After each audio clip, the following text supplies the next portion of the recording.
টক tomato নিয়ে নিয়েছি ছোট বড় মিলিয়ে। তো এখানে আজকে টক রান্না করে নেব।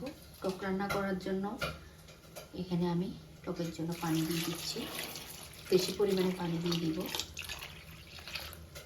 কাঁচামরিচ দিয়ে দিব, লবণ, সামান্য পরিমাণে হলুদের গুঁড়া দিয়ে দিব, পেঁয়াজ রসুন বাটা,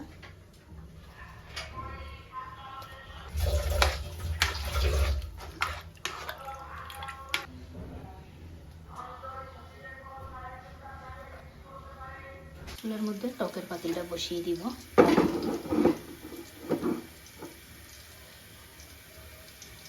এখান দিয়ে টমেটো সিদ্ধ হয়ে গেছে।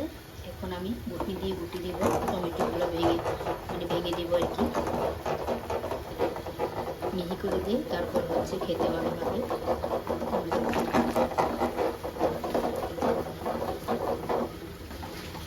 এখান দিয়ে টকটা গাঢ় হয়ে গেছে। এখন আমি নামিয়ে নিব।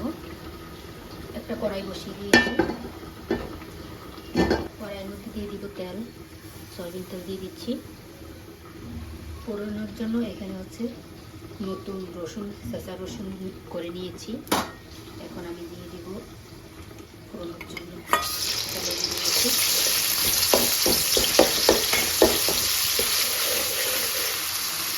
এখান দিয়ে আমার ফোড়নটা হয়ে গেছে। আমি দিয়ে দিব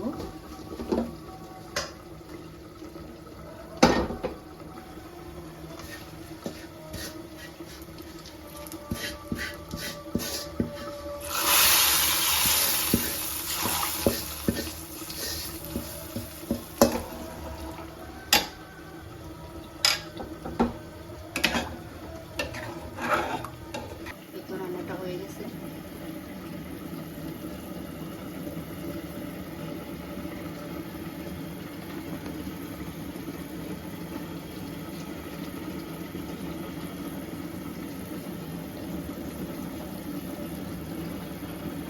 টক রান্নাটা হয়ে গেছে, এখন আমি নামিয়ে নিব।